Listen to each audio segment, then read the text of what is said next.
Ok, muchachos, ya estamos grabando. Bienvenidos a esta tercera sesión de Introducción a Ciencias de la Computación. Hoy entregan su práctica 2, que esperaría ya todos hubieran terminado. Y ya está la práctica 3 en el repositorio, ya la pueden comenzar. Tienen nada más una semana para hacer la práctica 3. ¿Ok? Entonces comienzan de inmediato porque no es terriblemente difícil, pero definitivamente tampoco es trivial. Entonces, entre más pronto la empiecen y se atoren, más tiempo tendrán para preguntarnos qué es lo que está pasando, ¿sale? No lo dejen al último día. Recuerden que básicamente el día de entrega ya no contestamos preguntas porque si no nos inundan con las mismas, ¿ok? Bueno. Pregunta Ricardo, ¿son las mismas pruebas unitarias? Uno de sus compañeros encontró un caso que no cubrían las pruebas unitarias, entonces ese caso nuevo ya está en la práctica 3, pero fuera de eso, sí son exactamente las mismas pruebas unitarias. ¿Ok? ¿Alguna otra pregunta, muchachos?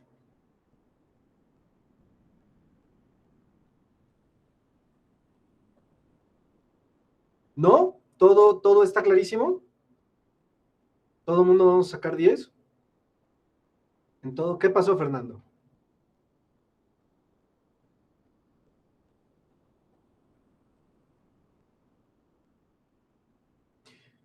Chavos, yo sé que les da pena, pero si pudiéramos aprovechar y utilizar el micrófono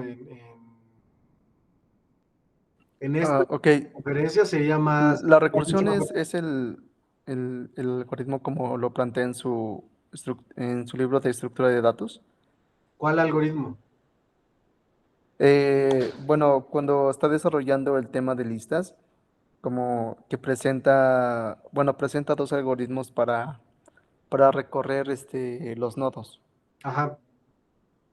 ¿Es de esa manera como lo tenemos que implementar? No tienen que, a ver, eso les tiene que quedar clarísimo, muchachos. No tienen que implementarlo de ninguna manera, siempre y cuando pasen las pruebas unitarias y cumplan con las reglas. Las reglas son no modificar los archivos que dice la práctica que no se deben modificar y además no agregar variables de clase privadas ni públicas, ni agregar métodos públicos.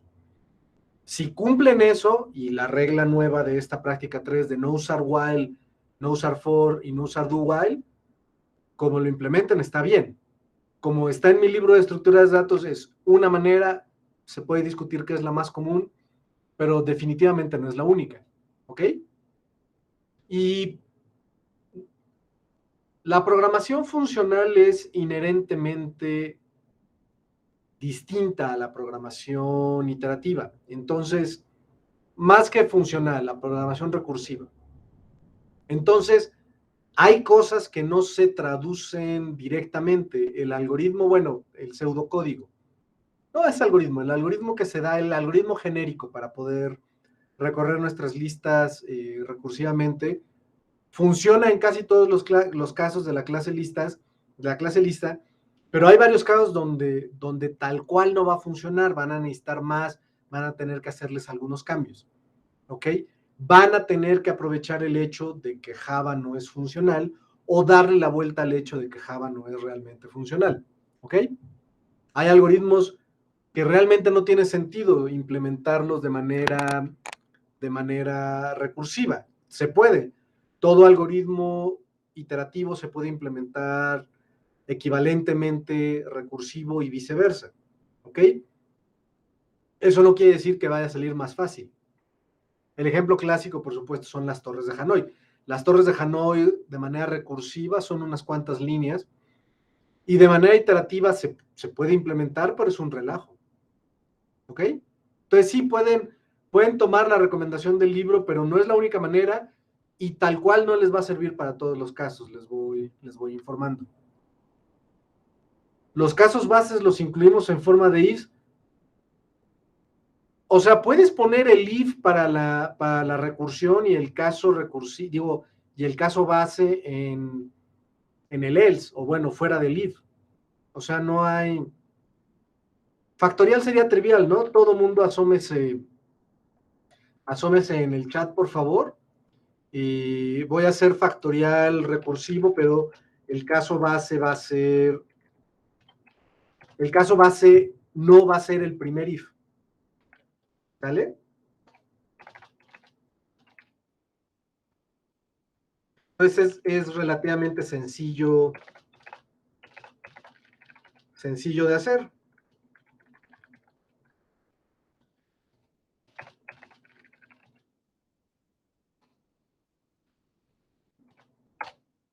¿Ya lo vieron todos? Es exactamente lo mismo. Y el chat de Rocket, Yali y Ricardo. Entonces, Emiliano, puedes ver en el chat de Rocket, ahí está factorial, y lo que hago es que si n es mayor que 1, hago la llamada recursiva y termino, y ya fuera del if regreso el caso base. Es exactamente lo mismo. ¿Okay? A ver, tienen que meterse eso en la cabeza. Muchachos, les enseñamos cómo lo hacemos nosotros. Eso no quiere, ¿por qué? Porque así lo hacemos nosotros. Es lo que sabemos. Eso no quiere decir que sea la única manera y se puede discutir a veces que no es necesariamente la mejor manera. ¿Sale?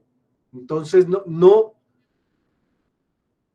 sean cuadrados. Es lo que nos diferencia, en mi experiencia profesional, es lo que nos diferencia justamente de los ingenieros. O sea, en general los ingenieros en computación son muy buenos programadores, pero sí son como que muy cuadrados. Entonces, justamente no hay una manera de hacer las cosas.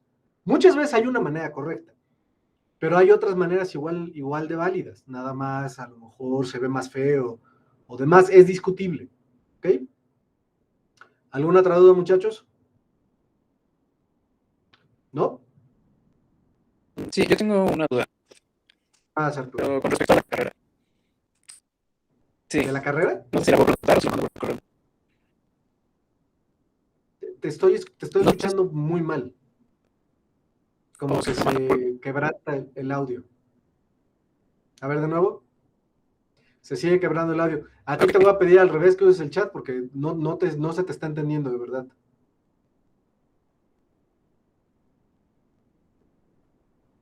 Mientras Arturo hace su pregunta, ¿alguien más tiene alguna duda? Especialmente de lo que hemos visto. Justamente de la práctica 2, de las estructuras de control, de que ya implementaron algoritmos. Ahora sí, digo, ya habían implementado algoritmos cuando hicieron la clase estudiante. Lo que pasa es que eran algoritmos muy inmensos, donde siempre o casi siempre se ejecutaba el mismo número de instrucciones. O sea, la diferencia con la clase lista es que los algoritmos se repiten instrucciones, no todos, pero varios, repiten instrucciones un número arbitrario de veces. Es el chiste. Al momento de escribir el código, sus whiles, ustedes no saben cuántas veces se van a ejecutar. O sea, cuántas vueltas van a dar sus ciclos. Arturo pregunta, ya lo resolvió el profesor, acabo de verlo en la página de la facultad. Ok, bueno, si ya no hay dudas, muchachos, entonces sí me gustaría cubrir lo que tenemos hoy con un tema que es muy importante. Emiliano López Prado dice, ¿cuándo es el examen parcial? Muy bien. ¿Tienen examen semanal esta semana, el quinto? De este viernes en 8 tienen su primer parcial. ¿Ok? Por lo tanto, la próxima semana no hay semanal, nada más hay parcial. ¿Sale? ¿Ya no hay alguna otra duda? Bueno, entonces, ¿qué le estaba diciendo? Justamente, en tiempo de programación, o sea, cuando ustedes están escribiendo su código, no saben cuántas veces se van a repetir los ciclos que escribieron. Ese es el punto, o sea, no saben cuántas veces se van a repetir, no pueden saberlo. Ahorita se lo estoy diciendo como artículo de fe, de que no pueden saberlo, intuitivamente debe ser claro, pero literalmente no pueden saberlo, no hay manera de saber cuántas veces se van a repetir sus ciclos. Y intuitivamente, porque es fácil de ver, porque ustedes compilan su programa, Y entonces lo que puede ocurrir es que su programa, dependiendo de la entrada que dé el usuario, los programas que hemos visto todavía no tienen entrada por parte del usuario. Sencillamente ejecutan ciertas instrucciones siempre las mismas. Las pruebas unitarias generan entradas aleatorias. Entonces es un poco más dinámico el asunto, pero sigue sin ser entrada del usuario. O sea, el usuario del programa, en nuestros programas, en las prácticas, todavía no tienen manera de de dar entrada a los algoritmos. Pero si cuando empecemos a escribir programas donde el usuario ya provea la entrada, entonces ustedes no pueden saber cuántas veces se van a ejecutar sus ciclos. Por ejemplo, si hiciéramos un programa donde fuéramos metiendo estudiantes y los fuéramos agregando una lista, pues, y al final recorría la lista para imprimir todos los estudiantes, pues justamente, ¿cuántas veces se va a ejecutar el while que recorre la lista? Bueno, o sea, sí es válido, pero ustedes no escribirán ese algoritmo. No, imagínense que entonces, después de escribir un montón de estudiantes y de agregarlos a una lista, que el programa se los imprimiera a todos y les dijera a cuál quieres eliminar. Y que ustedes dijeran, no, pues elimina tal o cual. El 1, el 2, el 3, el 4, una cosa por el estilo. Y entonces, para eliminar ese estudiante, en el peor de los casos, habría que recorrer toda la lista. Y entonces, ¿cuántas veces ejecutaría el ciclo de su método elimina o del método auxiliar que hayan usado dentro del método elimina? Dependería del tamaño de la lista. Y entonces no lo podemos saber cuando lo programamos cuántas veces se va a ejecutar. ¿Ok? Esto es fundamental, muchachos. Está tiempo de compilación, cuando ustedes compilan su programa, y tiempo de ejecución. Por definición, el tiempo de ejecución siempre viene después del tiempo de compilación, obviamente. Pero el punto es que viene mucho después. O sea, potencialmente semanas, meses, años después. Ustedes han estado utilizando la clase string, por ejemplo, la clase cadena.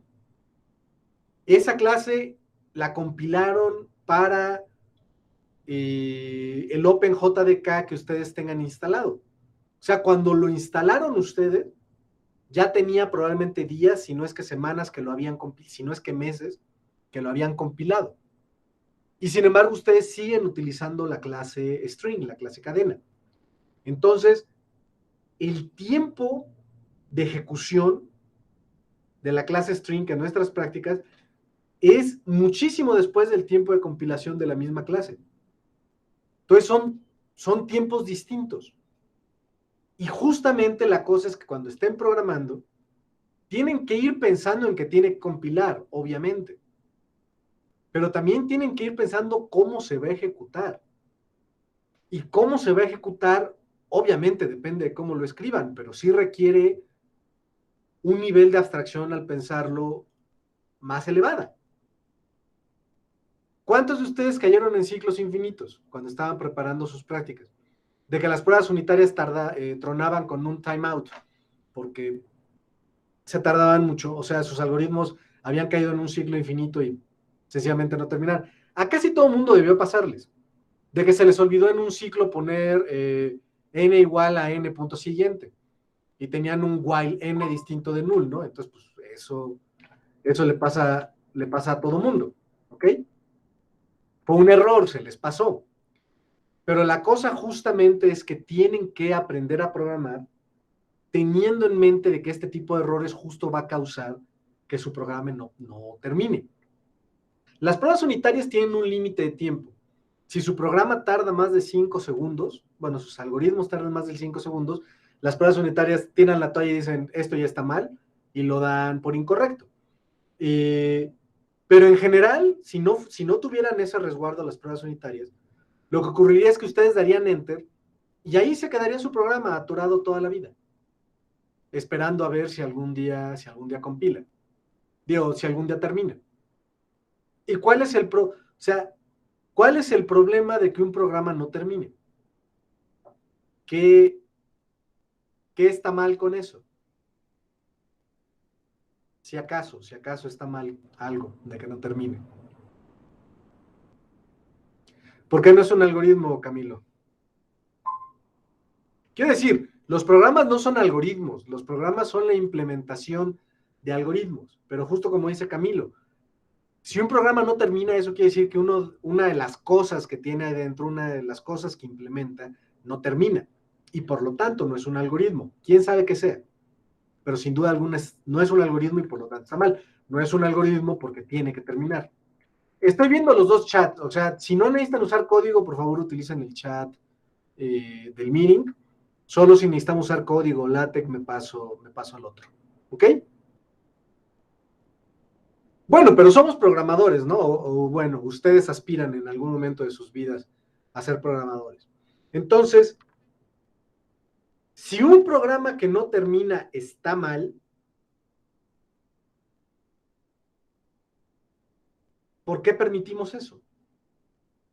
O sea, ¿por qué mis lenguajes de programación, por qué en Java, ahora sí, lo voy a escribir en Rocket Chat, ¿por qué en Java me permiten hacer esto?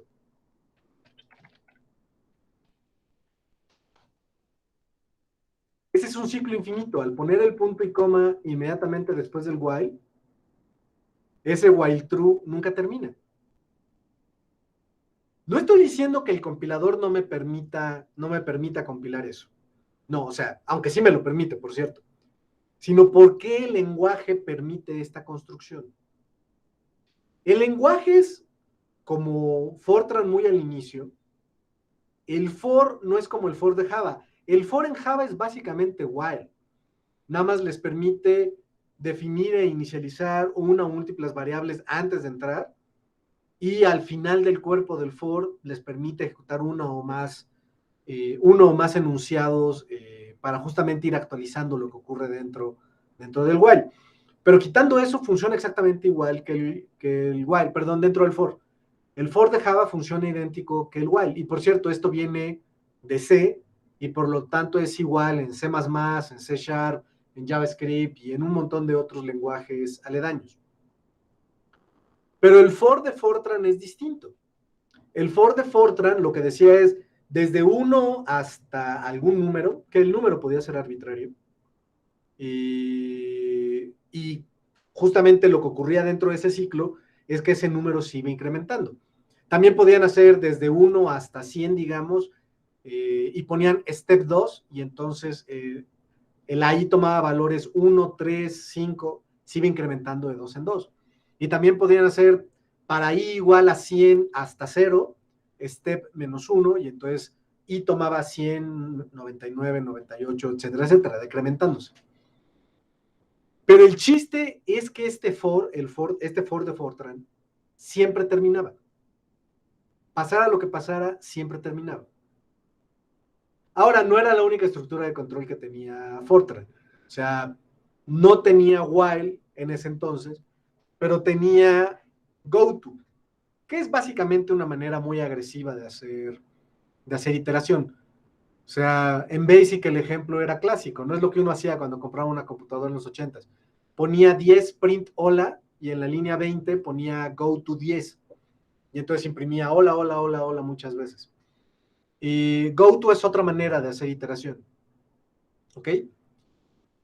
Fortran tenía go to. Pero entonces justo, ¿por qué tenía go to? Obviamente, si ponemos ese ejemplo que les acabo de dar, 10 print hola, 20 go to 10, es un ciclo infinito. ¿Por qué me permite eso? ¿Por qué no quedarnos nada más con el for que sí termina? Si nada más tenemos un for que siempre termina y no tenemos whiles, no tenemos gotos, no tenemos recursión, Fortran en ese entonces no tenía recursión porque ni siquiera tenía funciones. Si no tenemos nada de eso, entonces todo lo que implementamos por fuerza va a terminar. Y en ese sentido, pues van a estar bien esos programas, contrario a los programas que pueden no terminar si se nos va a actualizar el nodo de nuestra lista. Entonces, ¿por qué si lo permitimos? La respuesta es bastante perversa. Exacto, Arturo. La respuesta es bastante perversa. Básicamente, no podemos implementar todos los algoritmos que existen si nuestros lenguajes de programación no nos permiten caer en un ciclo infinito, ya sea recursiva o iterativamente. Si nuestros lenguajes de programación no nos permiten eso, entonces no podemos implementar todos los algoritmos válidos. Y justamente el cálculo lambda y las máquinas de Turing permiten ciclos infinitos. Y básicamente lo que demostraron tanto Turing como Church, que es el creador del cálculo lambda, es que cualquier algoritmo lo puedo representar con una máquina de Turing o con cálculo lambda. Y entonces, algunos de esos necesitan, no es exactamente ciclos infinitos, pero justo estos ciclos tan restringidos que tiene Fortran no son suficientes para implementar todo lo que es válido. Necesito justamente algo que si se me va un detalle, caigo en un ciclo infinito. Necesito un algo que no puedo determinar de manera automática en tiempo de compilación o de interpretación si va a terminar o no. Justamente no puedo cachar si mi programa va a terminar o no. Si mi lenguaje de programación no me permite eso, si mi lenguaje de programación no me permite recursión infinita o ciclos infinitos, entonces no es Turing completo. No puede hacer lo mismo que una máquina de Turing. ¿Sale? Ok, seguimos siendo programadores, quiero pensar. Entonces, Tengo una la duda. otra alternativa es... ¿Qué pasó, Fernando? O sea, que sea Turing completo es que se pueda reducir a una máquina de Turing. Que O es equivalente, que es que es igual. equivalente, que es equivalente. Que pueden, o sea, básicamente todos los algoritmos que puedo describir con una máquina de Turing, que por definición son todos, entonces los puedo implementar en mi lenguaje de programación. Ok, ok. Gracias. Es lo mismo, es la misma, la tesis, bueno, Turing y Shor demostraron que todo algoritmo que puedo representar con una máquina de Turing lo puedo representar con el cálculo lambda. Y que todo algoritmo que puedo representar con el cálculo lambda lo puedo representar con una máquina de Turing. De ahí viene, o sea, es la consecuencia de esto es que todo lo que puedo implementar iterativamente, porque las máquinas de Turing son iterativas, lo puedo implementar, no hay recursión con máquinas de Turing, no puede haberla, no hay concepto de función. Pero todo lo que puedo representar con máquinas de Turing, iterativamente, lo puedo representar con cálculo lambda, que es recursivo. De hecho, nada más tiene recursión. No hay for, no hay while. Sí hay if, pero el if no permite repetir instrucciones, solo me permite irme por un lado o por otro de la ejecución. Pero ya con eso puedo representar lo mismo con una máquina de Turing. Entonces, esa es la demostración de manera secundaria, es corolario. El hecho de que los algoritmos que puedo representar con máquina de Turing los puedo representar con cálculo lambda y viceversa, es corolario de ese resultado que todo algoritmo iterativo lo puede implementar recursivamente y que todo algoritmo recursivo lo puede implementar iterativamente. ¿Qué es el chiste de la práctica 3? Todos los algoritmos iterativos que hicieron en la práctica 2 los tienen que implementar ahora recursivamente. ¿Ok? Y siempre se puede. Y también al revés. Las torres de Hanoi, que sale básicamente en 6 líneas, se puede hacer iterativamente también. Es un relajo, pero sí se puede. Digo, es un relajo dependiendo de qué tengamos disponible, pero de todas maneras sigue siendo un relajo. ¿Ok? Pero bueno. Entonces, justamente, la siguiente, ya les dije que no se puede, pero la siguiente idea que podríamos tener es, ¿por qué no escribimos un programa que me diga si otro programa con cierta entrada termina o no? O sea, tenemos un programa, vamos a llamarle H, que recibe un programa P y la entrada X a ese programa. Y que el programa H me regrese 1 si P con X termina, o 0 en otro caso, o sea, si no termina. ¿Sale? ¿Por qué no escribir eso? Pues porque no se puede, justamente. porque es justamente lo que demostró Turing en 1936. Es exactamente lo que demostró Church también en 1936, de hecho, al parecer un poco antes, pero fueron resultados en paralelo y cada uno sin saber del otro. Y después es la causa de que Turing después fuera a hacer el doctorado con Church y demostraran que las máquinas de Turing son equivalentes al cálculo lambda y viceversa, y que conjeturaran una de las conjeturas más famosas de ciencias de la computación. Ahorita continuamos, Emiliano. Que conjeturaran uno de los problemas más famosos de ciencias de la computación, uno de los resultados, o sea, el resultado es verdad, nada más ahorita vemos por qué es conjetura, pero que es la conjetura de Church-Turing, o la tesis de Church-Turing. Y lo que dice la tesis de Church-Turing es que justamente todo modelo de cómputo es equivalente al cálculo lambda o a las máquinas de Turing, es lo mismo. ¿Sí se dan cuenta, muchachos? Eso es súper poderosísimo. Básicamente define a este universo en términos reales, en términos algorítmicos. ¿Ok? O sea, justamente lo que está diciendo es cualquier modelo de cómputo que puede implementar cualquier algoritmo, por definición es equivalente a una máquina de Turing o al cálculo lambda. Lo que pasa es que ya se mezclan los resultados porque mucha gente lo que dice es que un algoritmo lo puedo definir si lo puedo describir con una máquina de Turing. No es cierto, porque las máquinas de Turing pueden definir ciclos infinitos, y esos no son algoritmos. Pero básicamente, todos los algoritmos se pueden implementar, bueno, describir con una máquina de Turing. Y entonces, si tengo alguna otra manera de representar algoritmos, también va a ser equivalente a la máquina de Turing. O sea, puedo convertirlos de una representación a la otra, automáticamente. Lo cual es espectacular, si me lo permiten. Pero bueno. ¿Por qué es tesis? Probablemente el número de modelos de cómputo que existan sea infinito. O sea, no sabemos cuántos modelos de cómputo existen. Hay muchísimos. Pero cada vez que a alguien se le ocurre un nuevo modelo de cómputo, lo primero que hacen es demostrar que es equivalente al cálculo lambda o a las máquinas de Turing, que hasta ahora ha sido cierto. Es verdad, es la misma razón por la que le decimos teoría de la evolución en lugar de ley de la evolución.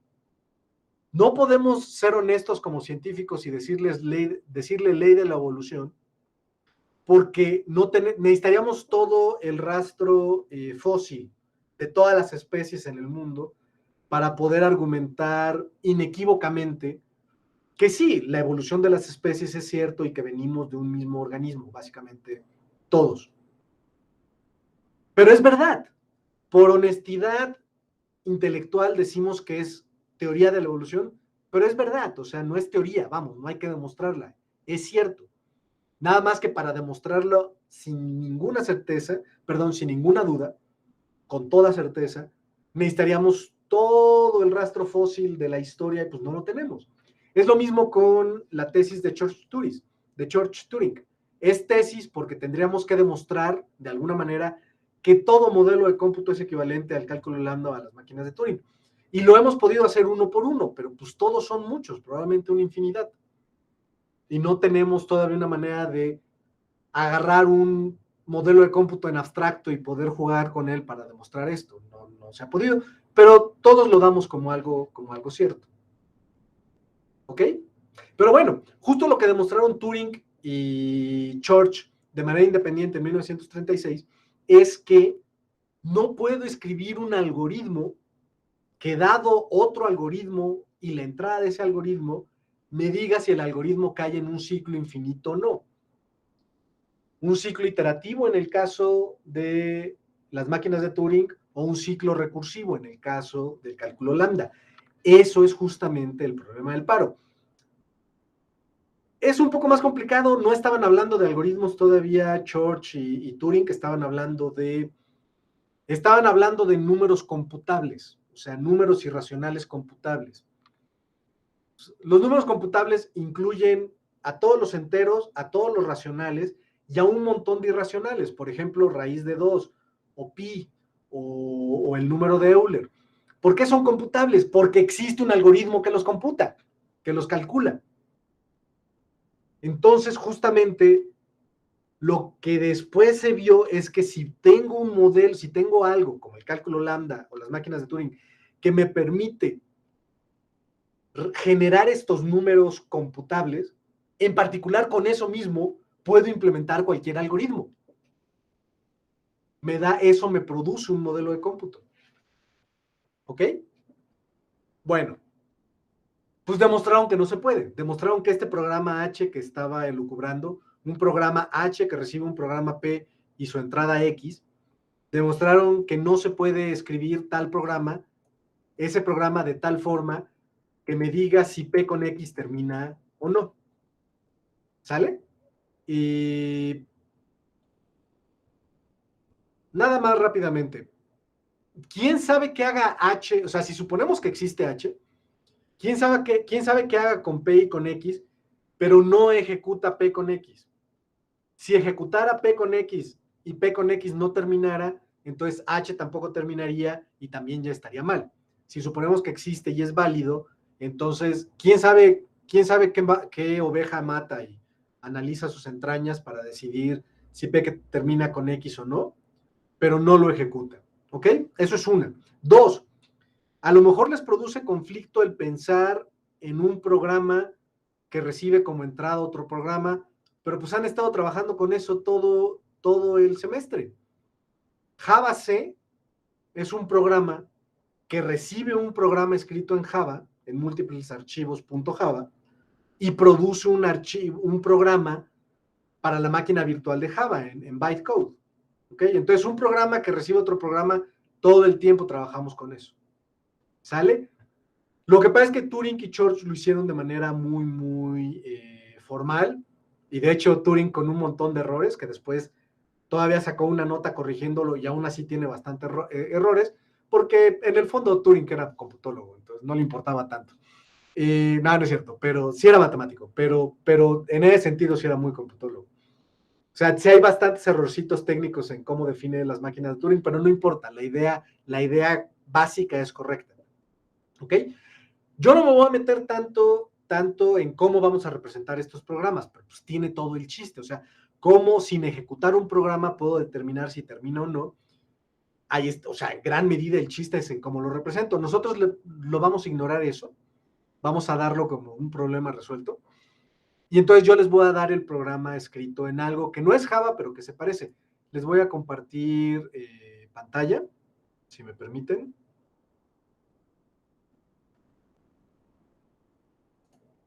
¿Alguien me confirman que sí lo ven, por favor? Con la voz, porque ya no estoy viendo yo el chat. Sí, sí, Sí, se ve. sí se ve. Ok. Sí, se ve. Entonces, justamente a la derecha tenemos la definición de H. HPX, un programa que recibe como entrada un programa P y la entrada X de P y que regresa 1 sí, solo si P con X termina y 0 en otro caso. ¿Sale? Y bueno, lo que vamos a hacer y lo que hacen Turing y Church, Turing con máquinas de Turing y Church con cálculo lambda, es básicamente hacer el algoritmo que está a la izquierda, implementar el algoritmo, describir el algoritmo que está a la izquierda. Yo lo estoy describiendo con algo que se parece a Java porque soy buena onda con ustedes, pero que esté representado así, si fuéramos formales sí nos metería en problemas, pero por suerte somos computólogos y no nos importa eso. Entonces, escribo un programa G que recibe al programa P y que lo único que hace es que, si estoy suponiendo que H a la derecha existe, lo único que hace el programa G es preguntar si H de P con P regresa 1, y si es así, entra en un ciclo infinito, es el mismo while que puse en el chat. Y si no termina, y si no regresa 1 H, pues entonces G termina. Obviamente este else return es completamente innecesario, pero lo pongo para que quede claro de que si H regresa 1, entramos en un ciclo infinito, si no, terminamos. ¿Ok? Bueno, entonces estamos suponiendo que H existe y entonces, aprovechándonos que suponemos que H existe, escribimos el programa G que utiliza H. Entonces lo que sigue es hacernos una simple pregunta. cuál es la evaluación de H con G y G. Por cierto, un programa que se reciba a sí mismo como entrada tampoco es algo inaudito, de hecho es muy común. Lo que les voy a decir ahorita, a lo mejor les vuela un poco la cabeza, pero es algo que tienen que superar eventualmente. El compilador de Java está escrito en Java.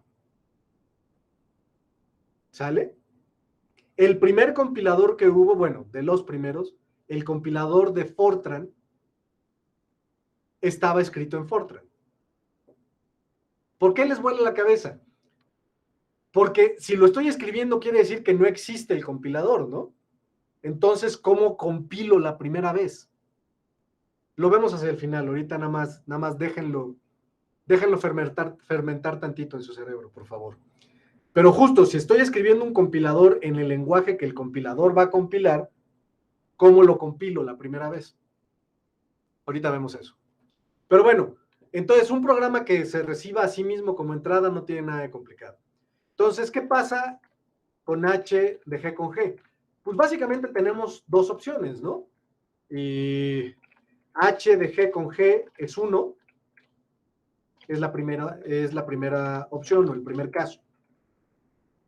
¿Qué quiere decir esto por definición de H? Ahí está la definición de H, arribita. Si H de G con G regresa 1, eso quiere decir que G con G como entrada termina. Por definición de H.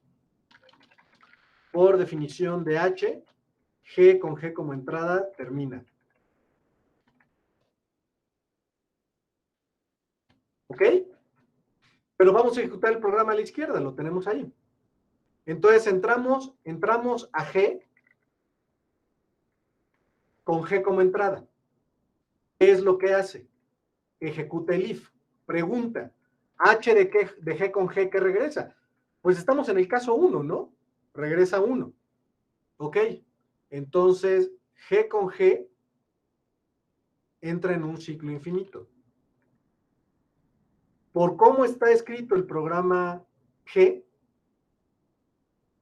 lo que ocurre es, por cómo está escrito G, ocurre que G de G no termina. Pues sí, ¿no? Si H de G con G, porque P es G, acuérdense, estamos invocando H de G con G. Entonces, lo que hace es ver qué pasa con G con G. Y entonces G con G ejecuta H de G con G, como estoy suponiendo que es el primer caso, me regresa 1, y entonces G con G entra en un ciclo infinito. Por lo tanto, G con G no termina. Entonces, si supongo que H de G con G es 1, por definición de H, G de G con G termina. Pero por cómo está escrito G, G con G no termina. ¿Ok? ¿Hasta aquí todo claro, chavos? ¿A todo el mundo le queda clarísimo? No puedo ver el chat, estoy viendo Emacs yo, entonces, si alguien tiene algo que decir, por favor, use el micrófono. Bueno, pero a lo mejor eso pasa nada más con H de G con G. Entonces vamos a ver qué pasa, pero en el caso en que H de G con G es 1, entonces vamos a ver qué pasa con H de G con G, cuando H de G con G me regresa 0. Por definición de H, está ahí arriba, G con G no termina. O sea, G con G regresa 0 únicamente si G con G no termina. Así está definido H. ¿Ok? Vamos a ver la ejecución. Por cómo está escrito G, ¿qué ocurre? Pues entramos G con G. Ejecuta HG con G. Estoy suponiendo por el caso 2 que esto me regresa a 0. Entonces no se ejecuta el if, se ejecuta el else. Y entonces termina. Entonces, por cómo está escrito G, ocurre que G con G termina.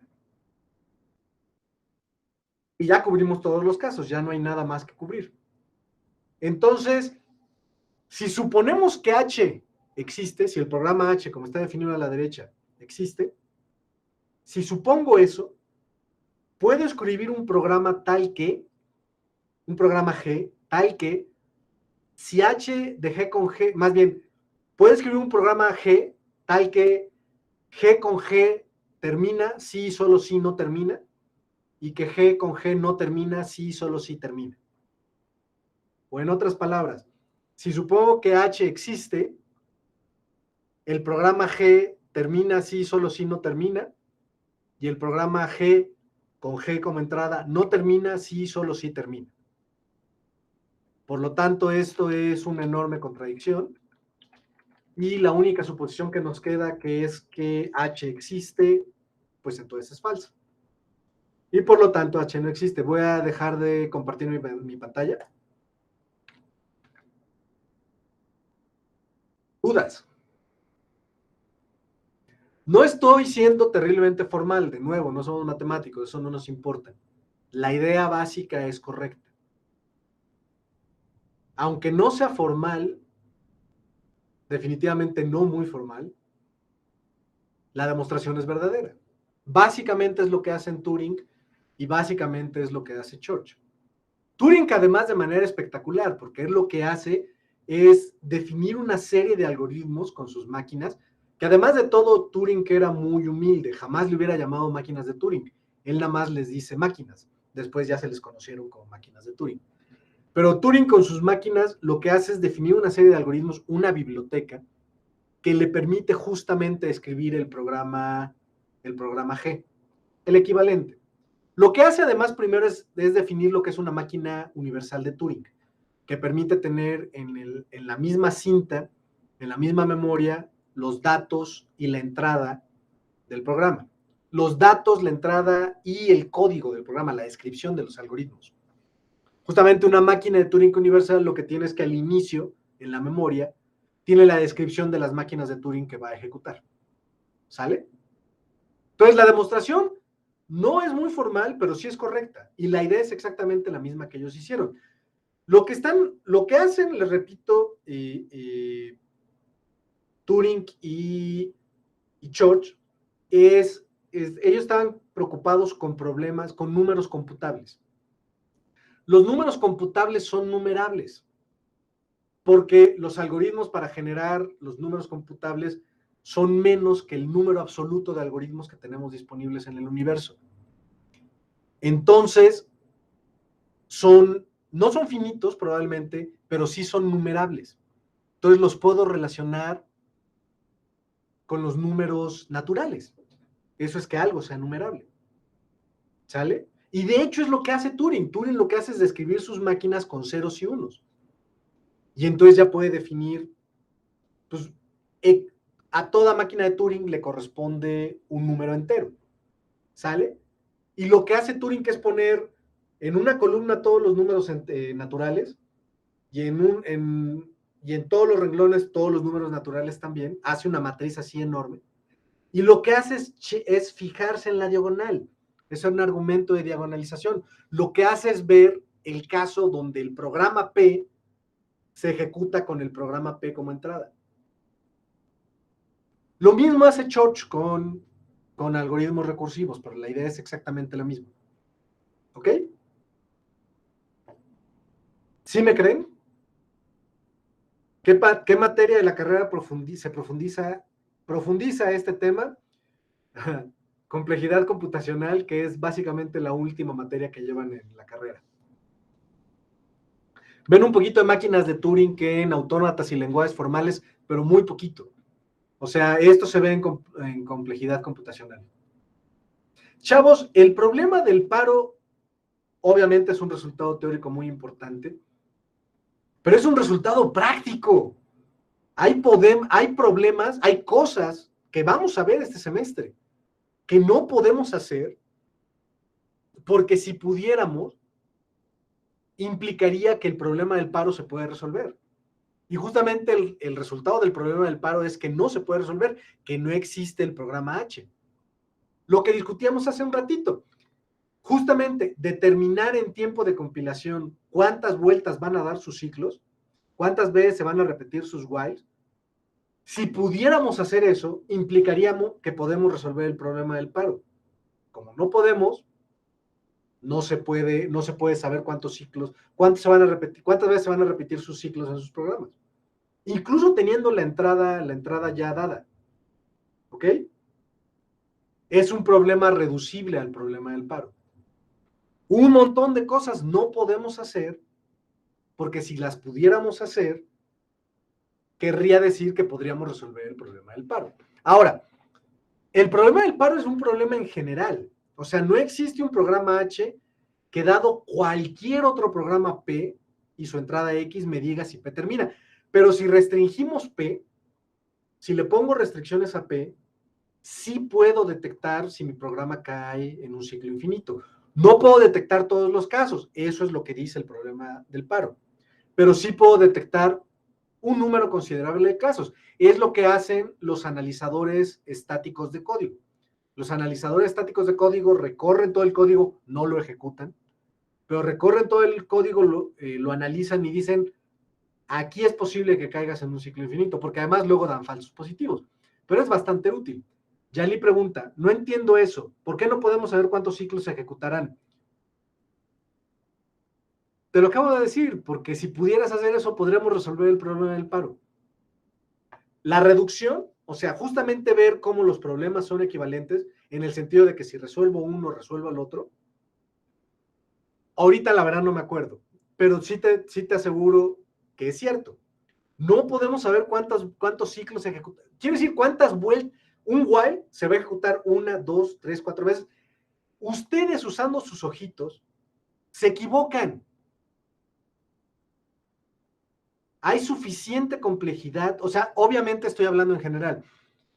En todos los programas, con todos los ciclos, incluyendo ciclos complejísimos, donde dentro del cuerpo de ciclos se ejecutan otros métodos, por ejemplo, que afectan el valor de la condicional del ciclo, justamente saber cuántas veces se va a ejecutar, cuántas veces se va a repetir, cuántas vueltas va a dar el ciclo, no se puede hacer.